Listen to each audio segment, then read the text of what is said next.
All right, everybody, welcome back to the Swing Society podcast. I am Chris Howard. Shaheen, once again, out there on vacation this week, so life is good for him. If you're trying to catch me in a golf school, I am about to tomorrow head on out to Australia for a quick rundown there. Then I'm going to be running around Asia until the end of the month, teaching golf schools, finishing up in Tokyo on like the 28th of July. So, joining me as a guest this week, Henry Fall. Now, I've known Henry for a while, and welcome to the podcast, my friend. How are you? Thank you, sir. Appreciate me having me on. Yeah. Um, Look forward to chatting here. So I wanted to bring you on here, because I've watched your stuff on social media. I think you have a great blend of I get caught in a trap where I don't simplify my stuff enough when I look at my posts and I see, I talk about, confusing topics and I generally hit on. I think you have a great mixture of taking confusing topics in the golf swing and boiling them down so that anyone can get it. And I like that. So I'm gonna pick your brain on a few of those things. My new social media manager has been yapping at me about that. So I really like that dynamic. And you got some interesting things I want to talk about. So, first off, tell me, where do you teach? Who do you teach? What's the teaching life like? So, Henry Fall, I'm out here in Mesa, Arizona, and I coach at Dobson Ranch, primarily Dobson Ranch Golf Course. That's kind of the influencer spot for Arizona. You see all the good guys, all these people flying in to Hmm. play Dobson Ranch. So, you'll find me there normally on the back range when the grass is healthy enough. We got a nice short game area there as well. And then I also coach indoors in the summer, primarily right now at Back Nine Golf in Gilbert. So kind of got a couple options there for in person. And then obviously I work with Milo Lines and Milo Lines Online Academy. So I do a lot of online stuff. And then as far as players, I and we coach, I mean, it's pretty much everybody from beginners to, guys that have been playing 30, 40 years, 20 handicaps that want to just finally kind of break through, break 80, those sorts of things. And then even up to some tour level players, and including my wife, who I caddied for the last 6 years on LPGA and Epson Tour. So I would consider myself sort of a coach for her as well. We also work with Milo Lines on top of that. But yeah, so it's kind of a group of everybody. And then at our golf schools as well, our 3-day schools in Phoenix, we kind of get a nice mixture of anyone from sort of scratch, I would say, scratch to handicap, all the way up to like that 20 mid 20s handicap. Usually not beginners, but people that have been kind of in the game for a little while are pretty invested in trying to improve. Yeah, we are both in the, I guess you call it the high end golf school world, right? I do mine differently. I fly from city to city doing 1 day events. You guys generally have people coming to you. I mean, my golf school isn't scripted, but there's talking parts, and I spend every golf school joking about how jealous I am as I'm jet lagged in another part of the world. The fact that you guys get people to come to you. Um, with those schools that you do, how often do you do them? Mhm. In how many days is it usually? So we've done it a few different ways over the years. We started My Lines Golf Schools in 20, I think it was in 2022, and our first one was actually in San Diego. We did a 3 days, yeah, it was 3 days, I believe. 3 day school in San Diego. The first 2 days were at the Grand, and then we we figured out a way to get the last day at Torrey Pines to go play golf with them. And that was a lot of fun. I mean, obviously it cost a little bit more. You got to go play Torrey Pines Hmm. with I think we had maybe 8 or 10 people at the time for that first one. So we didn't make as much money on the back end of it, but it was a really great kind of first step, first learning experience. A lot of fun with the students being able to go out and play Torrey Pines. And so that was kind of our first school. And then from there, we sort of bounced around between, we kind of were on the 2 day kick for a while because we didn't do golf. We used to just kind of work on the range, short game. And that was sort of our thing. And then I think over time we just found that we loved the golf course component, being able to bring them out and play. So at some point it became the third day was like 18 holes. So whether we do the school in Payson as well, so we'd go play 18 holes at Chaparral Pines, or down here we did one school we played 18 at Superstition Mountain or Milo Works, and that was, I mean, awesome for the guests to be able to play Superstition Mountain, which is in my opinion, one of the best courses in Arizona. So, yeah, so that was really fun. And then I think, facilities, as you know, not every facility is the same. You're going to have some that have a phenomenal short game area, and the range is so-so. You're going to have some that have a incredible range, and the short game area is like, it's kind of small, and like, so you have to kind of, or they don't have a course available to play. So you kind of have to, coordinate based on the facility. And we've just been blessed the last 2 years to be able to do 3 days at Whirlwind here in Arizona, in Chandler, technically. It's only 15 minutes from the airport. They got a casino right attached to it, and 36 holes. So we can get out in the afternoon with our guests and play, anywhere from probably 5 to 9 holes each day with our guests. So that's been an awesome change. And I think they love the ability to kind of take what they learned on the range and the short game area, apply it on the course. And then we also, while we're out there with them, we kind of play a scramble so we can stay together and sort of talk through shots and how I might play a shot or how Milo might play a shot. So um, it's another level of coaching, be able to get on the course with them. So that's kind of where we are now for Phoenix anyways. Now, if we do some in other places, we might change that slightly, but we're really looking forward to the years ahead, being able to provide that at Whirlwind.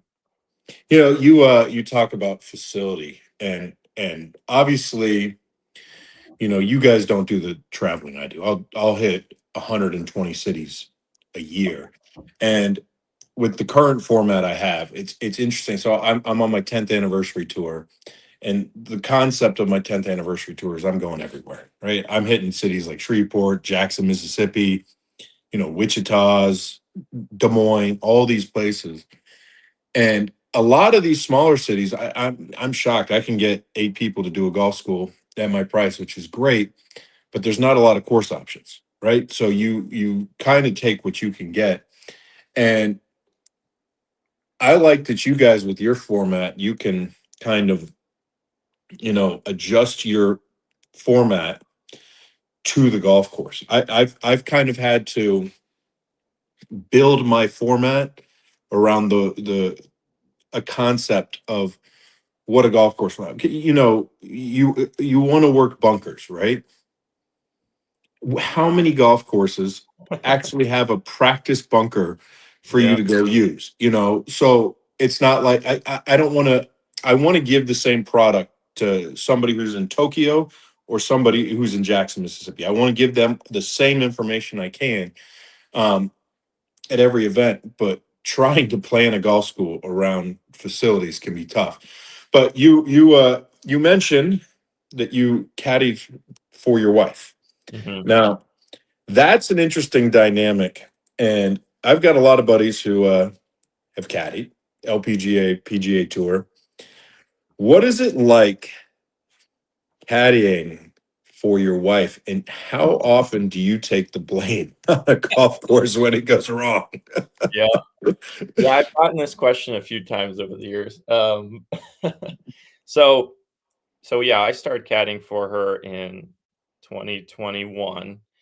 Once, once their season started back up, kind of once they got through that COVID delay or um, suspension. So once we started back up, my first event was at Inverness, which was really cool.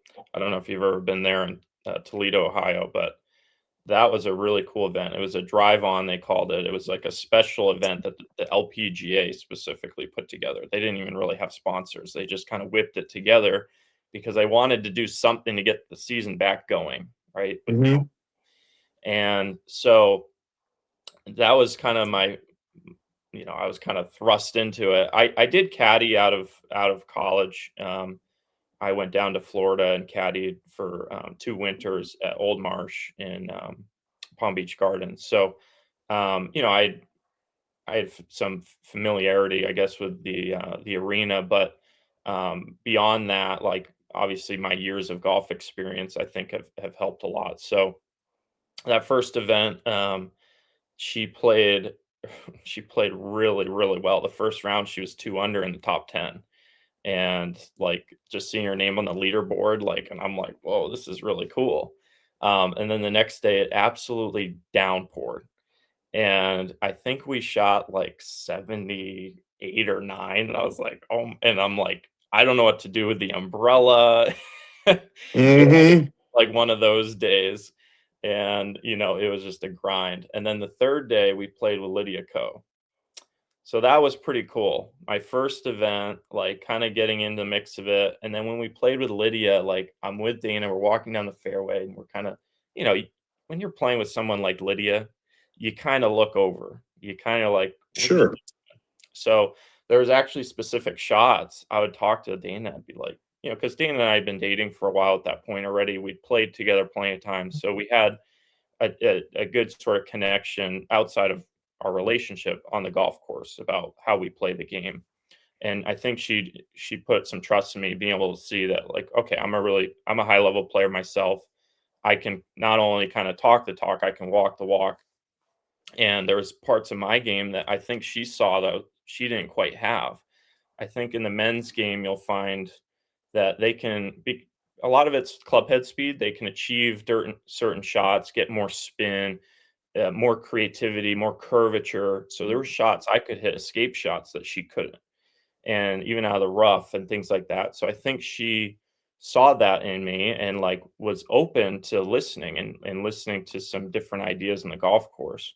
But yeah, I would kind of point out, hey, look, see what Lydia's doing on that shot, downhill lie, see how her trail side's high, see how she's riding that slope, and she like, was able to trap it and hit great shots. So that was really cool that first week to kind of put it to the test. And she made the cut, played fairly well, um, and then the rest of the season had some solid starts. I'm trying to remember how 2022 went, but yeah, it kind of went from there. And then the last 5 6 years, it's been a good run. We've definitely had our ups and downs, but Sure. I think the dynamic of the relationship, yeah, of course, there's some chirping going on. Of course, there's some times where you're like, maybe you walk a hole when you're not really talking for a second because you're like, it might not even be about the actual golf. It might be something that's kind of tied to it. So, yeah, there's definitely times where maybe I was a little too vocal, or maybe I wasn't quite as committed and confident in my language. And that, if it's funny, I was just on another podcast and he asked me, he's like, "What do you think is the most important thing in caddying?" And communication to me is it. You don't have to, um, you don't have to give them some incredible like spiel on how to hit the shot or this or that. A lot of times it's just delivering the facts in a confident, committed sort of tone, and and, Yes. and putting that confidence into them. Just like people that would say, "Oh, Butch Harmon's the greatest coach of all time." Why is that? Well, he has amazing understanding of the golf swing, but he is also the number one coach, and his ability to communicate to that student. So, um, I I would not consider myself that level yet. I'm still training, I would so to speak, but on the golf course caddying, um, I think I at times did really well with that, and at times, like looking back, I'm like, okay, I could have done better there. And that communication is really that's the golden ticket. That's why you see Scotty Scheffler and his caddy, like they're dialed in, and some of these guys are high level. So I think that brings up a good point. Um, Butch gave me. I don't really know Butch that well, but Butch gave me one of the best pieces of advice I've ever gotten. Probably, God, 15 years ago now, and he told me, he's like, if you want to be a great coach, learn what everyone else is teaching, and use what you like from it, but pay attention to what everyone's teaching. And I got into a conversation about Butch.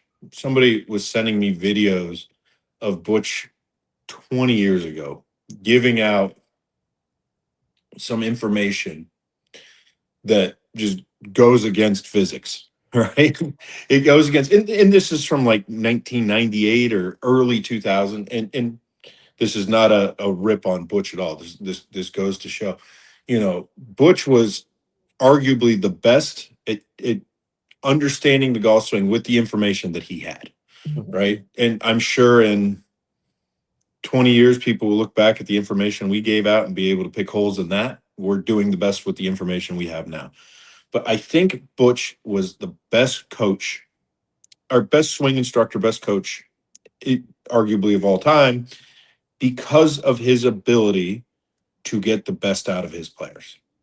And I think he did that with every single, maybe not everyone, most of the players that he taught. And I think that's a skill that is hard to learn. I think that in coaching, that's something that you either have or you don't have, right? You can have the best technical knowledge out there. But if you can't communicate it and you can't get the student to buy in to what you're saying, it's really hard. So I agree with everything that you go on there. Let's move on to a little bit of golf swing stuff, and a good segue here. Um, being as you have a wife who you caddy for that's on the PGA or LPGA tour, and you teach as well. I get in this conversation a lot. There is a huge difference between the women's game and the men's game, PGA tour versus LPGA tour. I have been a proponent of developing young women when I teach them to hit the ball as hard as they possibly can from a young age and try and take advantage of distance. Um, I know Milo is a big fan of distance. We've all seen his page. He likes it as well. He is trying to create speed. Why do you think for so many years distance has not been a as big of a player on the LPGA tour as it is in the men's game? We all hear stories. You hear more women on the LPGA tour talking about trying to hit more fairways, and you see guys just trying to smash as far down there as possible. What, in your opinion, is the difference between the two um, dynamics? So it might have changed a little bit. I mean, I'm trying to think when the years that we were out on LPGA, um, you know, obviously the courses are a little shorter, but that said, they are slowly, at least some events have kind of gotten longer. And for us, over the years, I think the courses became a lot longer, and for that makes it more challenging for us. I mean, my wife was in top 3 in driving accuracy, like, for half the year she was on tour. Hmm. Like, she's finding fairways, but when you're hitting 3 woods into par 4s, that's tough. Now she could Yes. hit her 3 wood closer than most girls could hit their 6 iron, that's pretty impressive, but it's you're at a disadvantage. So, yes, we've tried to work on adding a little speed, and if my recommendation for high level junior female players would be to do that is to hit 20 balls every maybe 2 times a week as hard as you can with a driver and see if Yeah. you can raise the ceiling. And you might surprise yourself that you might not be as crooked as you think you would get. In fact, you might be just as straight because especially if you have kind of a good foundation to build on, it's like it's not going to fall too far off the rails, right? And the way I look at it, it's like you're racing a car. Okay, you get in the car, first time you go 100 miles an hour, it's like, whoa, that's fast, and you might feel a little wobbly. But then you know, if you did that every day for a week, by the end of the week, you'd feel pretty confident going 100 miles an hour. So what are you going to do next? You're going to go 120 miles an hour, Yep. and you're going to start to build so much confidence going, up in that ladder each week, that it's, even if it is a little crooked, yes, technically the ball can get more offline at higher speeds, but you're going to be more confident stepping up to the tee, knowing you're longer than your competitors. And it's, again, it's really not that you're hitting it still fairly straight. A lot of the longest hitters out there in the world are fairly straight when you actually look at it. And it's funny. I just read "Every Shot Counts" by Mark Brody, and I had heard excerpts from it for years, and I just had never read it. And all the data, even from the early 2000s that he had gathered, shows that distance is a really, really important thing, and it can really help you in getting to the next level. And he even said in the book, he's got a line that says, like, the longer hitters are just as, if not more accurate than the short hitters. And when you look at the strokes gain data, it's telling you to get it out there. So the other thing is, like I said, it's kind of a freeing experience knowing that, like, hey, let me just go try to hit 20 balls as hard as I can and see if I can, like, get out of my mechanical mindset, stop steering it, stop guiding it, and just go be an athlete, have a little fun with it. You might surprise yourself, and your swing might actually improve because of it. Sure. I think, one of the things that, I've noticed with people who extensively teach junior females is speed is not that big of their teaching early on in development. And I think that should be if you look at my kids that have come up, right? I mean, now I'm kind of known as the golf school guy, but I've got 200 kids that have played college golf in 22 years of teaching. Yeah. I got a couple D1 conference champions that have came out of my stable. Like, I've taught elite players. And one of the things I do when I have a long-term development phase with them is, once they get into that 10 to 15-year-old range, speed is a huge part of their development. Keep developing speed. I tell a story in all my golf schools about my assistant Max, who played for UMKC, D1 golfer. He played in the Las Vegas Invitational, and he drove a 426-yard par four out here in Vegas during the Las Vegas Invitational 3 days in a row. Like, if you're capable of that, you're going to have a much easier time playing Yeah. the game. It's just, you have to be really bad at chipping and putting to not take advantage of that. And I just don't think that's important. Do you think it's because people fear in women's golf that if they're not in the fairway, they're not going to create enough club head speed to get out of the rough? Or do you think that's just a mindset coaches have always taken towards women's golf, and that distance isn't important? What do you think that aspect is? Yeah, I don't know. Honestly, like, I mean, I know you're speaking of sort of the disconnect between the LPGA and PGA and women and Yeah. men.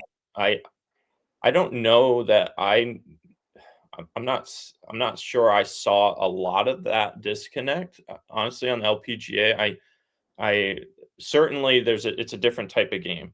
The women are phenomenally straight. Yes. They are Yes. very accurate for the most part. Now, your longer hitters do have a little more curvature, a little more play on the ball, and so that's kind of cool to play alongside of that. We played with um, some longer hitters, your Maria Fossies of the world, and that was always kind of fun.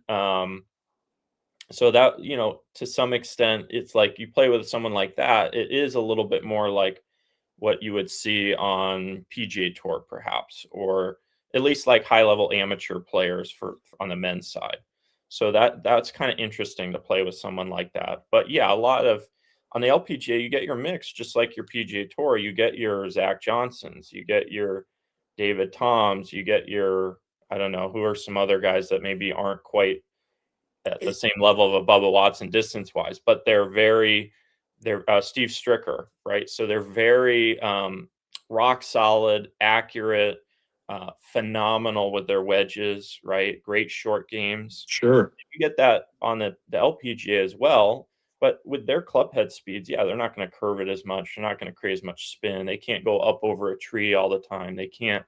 3-inch rough is a challenge, and early on in my time caddying for Dana, that was a point of emphasis. Is once we got some good hybrids and woods in her bag, I taught her how to hit out of the rough, grip down, hit like a high cut feel, Jack Nicklaus, and that thing came out right onto the green. And a lot of girls are struggling with a pitching wedge to get out. So that was a lot of fun. That little shot throughout her career. But as far as the trying to elevate their distance, I did see some players. There's some out there trying stack. There's some out there hitting drivers hard as they could on the range. And even nowadays, you're seeing some, like this last week, Davy, I always pronounce her last name wrong, Davy Weber. She just had a great week up there in Minnesota for the KPMG. And she is strong. She hits it out there. And I think you're going to see more players like that. Obviously, Nellie's fairly long. And so I still think to be the highest, the echelon players, you still have to be fairly long. You can't. It's hard to compete out there if you're only hitting it out there 230 yards every time. We had a good talk going there about LPGA Tour players. I want to get into a couple swing thought questions with you Yeah. now. I want you to kind of describe. I'm gonna phrase this in two different ways. So first off, I got a question from one of my golf schoolers. We pose questions and or asked them to create the questions for us. Now, one of them asked, if you were a beginner golfer, what are three fundamentals that you would focus on if you were working with someone who's brand new to the game? Three fundamentals. Okay. So I would definitely like to get a good attachment to the club. So grip. I would definitely be looking there. And look, there's different grips that have worked throughout the history of the game. We know that. There's different matchups that have worked throughout the history of the game. We know that. But I just want to give them something they can start with that's not in shambles and not, holding it like that. so Sure. um, so a good grip, if you for those that follow Mile Lines Golf and what we coach, we generally prefer a little stronger lead hand and arm. The reason being is that from a anatomical state and kind of how your arm hangs, it's perhaps a little bit more natural. It's perhaps a little bit better for injury prevention in our opinions, whereas we've seen a lot of weak grip players with the amount of flexion and bow they have to create. That can be a little troublesome in our opinion. We also like to kind of think like other sports, like if you're, gripping a baseball bat in that left hand, or like if you're doing a push up or bench press, you're not going to put your wrist into some amount of bow or flexion. So generally, we like a little stronger. It also can help with the club face, getting it a little stronger. So for amateur golfers and beginner golfers, it can be a nice thing versus that open face right out of the gate. So grip to me, and then getting the trail hand sort of matching the club face, more or less neutral. We don't want too much deviation in this trail hand. Usually, yes, there's your Brendan Steeles of the world, and yes, there's your Rorys of the world who are a little on the weaker side, but generally it's pretty neutral in that trail hand. I think we'll generally find more deviation in that lead. So I want to get that grip on there in a way where their wrist can function a little bit more stably versus a lot of rolling parts. At one point in golf, maybe that was taught a little more roll to roll or L to L, whatever you want to call it, toe up, toe down. And look, anything can work. Don't get me wrong. Like the way I look at coaching is that, like, you imagine you're bowling, right? You go to the bowling alley, you got your two lanes over there. Everyone's going into the guardrails there. They're not my job is to put those bumpers up and say, hey, let's try to keep it in this channel more or less. That's not to say you can't have unique matchups. That's not to say you can't have a weak grip. It's just to say, like, let's try to get it in that channel. And that's when, once you start getting it in that channel, now you can start, like we talked about with club head speed, putting up the gas and hitting the gas pedal a little bit and having a little fun with it. And I just don't, if your grip is all wonky out of the gate, I just don't see how you can ever get there. So I start with that. I would say, and then from there, I would say from a movement standpoint and from a more in swing standpoint, we got to start understanding how the tool works, right? So we got to start moving our low point a little bit forward, right? So starting with some shorter shots, some chips, some pitches. We have our foundations, we call them. And for our academy members, you would know the foundations, just some nice little basic shots to understand how we're using the club. Most amateurs and beginners are throwing the club head as hard as they can, hanging back, trying to scoop it up in the air. Well, that's not how the club is designed to work at the highest levels. So at least get to like neutral, right? At least start there. But even hitting some little flighty low draws would be like, that's awesome if we can get that done in the first lesson, and how we use our wrists and how we use our pressure shifts and a little bit of our mass. So I think some low point work with some wedges and short irons early on, really, really beneficial. And that kind of takes care of some of the wrist conditions that now that we have that grip established, and how we can kind of create a stable strike, stable wrist conditions. And then the third thing, I would say once you kind of have those two things, I'm kind of separating driver for a second because that's a little bit different, but I would kind of say some shot shaping stuff, being able to take the flight down, go up, hit a draw, hit a fade. Because if you can do that, then I think that if you can get them to understand ball flight laws a little bit early on, they're not going to be as reliant on the coach. And I don't know how you feel about it, but my job, like as a coach, I would prefer you not need me every single day. I want you to be able to go out and learn on your own, self-discover. Mm-hmm. And I think once you start to understand how the tool is used, how we connect ourselves to the club and move a little bit to create different shots, I think now it's like you can kind of go learn on your own. That's how I kind of learned. Like I had a great coach that gave me some great foundations, and then I started when I was 7 years old. By the age of 11 and 12, I won the state junior championship, and I was just playing on my own a lot back home in Maine, and just watching and sort of, learning it on the golf course. And then Milo, his story is, he didn't start till he was like 18 because he had an arm injury in baseball. And basically he just picked it up. His dad's like, you can't play baseball anymore. You're not going to be in the big leagues. So why don't you pick up golf? His dad gave him a good grip. He went out in the backyard at his farm, started shaping it around trees, just kind of using his baseball swing. And lo and behold, a year later, he's playing college golf at a Division I school. So it doesn't have to take forever. It's a process. It's not going to happen overnight, but I think if you can get a good connection to the club, understand how the tool works, and then start to have a little, like, it's a sport. And just like in tennis or ping pong, any of these ball tool sports, baseball, both Milo and I played racquetball. When you start to understand how we use that piece of equipment to create different shots, low, high, draw, fade, then it doesn't become quite as mechanical. And we don't, as a new golfer, if we inundate you with external rotation or this or that, it's like, that's a lot to pick up in your first lesson. So I think for the beginner, let's start with a good grip. Yeah, yes, posture, setup. I get how that, but honestly, if you get a decent grip on the club, even some of that stuff takes care of itself. If it's all wonky out of the gate, you look like you're not ready to golf. Right. So there's so many players that grip a club and you're just like, woo.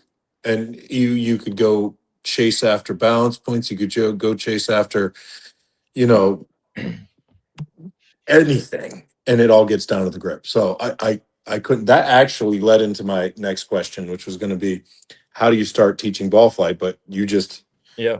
you just answered that one perfectly there, and I love those answers. What part, kind of wrap this up here.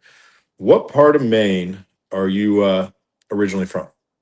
So I grew up in Harpswell, which is a small island community, uh, just north of Portland, about 35, 40 minutes. It's known for having the most coastline out of any town or city in the continental US. Okay, I It's would so be. many it's so many islands. Have you ever had the chance to go play the little 9-hole course there on was it Shabig? I have not, but I've seen the videos and I've wanted to do that.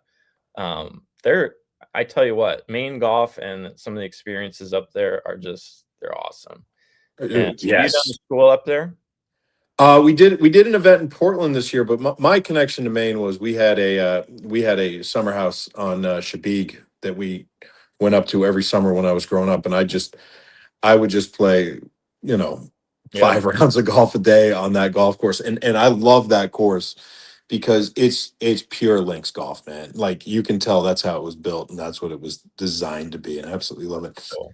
Um, so if people are trying to find you, where do they go if they want to book a lesson? So, I mean, you could go to my website, Henry. There's like a million places you can find me.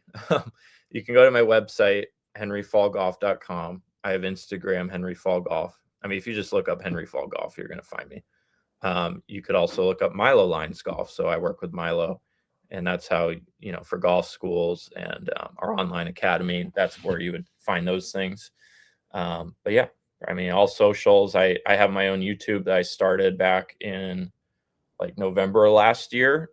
I'm just rolling out like a video a month just to kind of align with, what you see with what Milo puts out on a weekly basis as well. And I help out with that as well on the back end. But I want to just give a quick shout out to Milo, because we've talked about some different techniques and styles here on this podcast. And the one thing Milo I will always appreciate from him is that he is open to those that work with him, whether it's Ed or myself or Blake and Zach.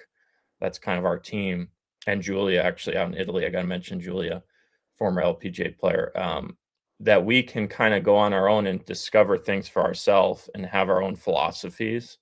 Mhm. And that, I appreciate Mac O'Grady. I appreciate some Stack Intel. I appreciate some more ad stuff. And then I can bring that in to our coaching and say, hey, maybe we should try this drill, or hey, maybe we should try this exercise, or hey, maybe this works for this student. And he's like 100% game on board with it. Like, I think that Milo is incredible in that mindset, that he's not one track. He knows that there's different methods. We have our preferences, but I just think that's really cool. Yeah, I think that's the only way to teach. You got to be open to your staff. I got instructors under me, and I'm always open to what they're talking about, what they're teaching, and I'm interested. So I think that's a great Yeah, quality in the top dog of the academy, to be willing to listen to anything.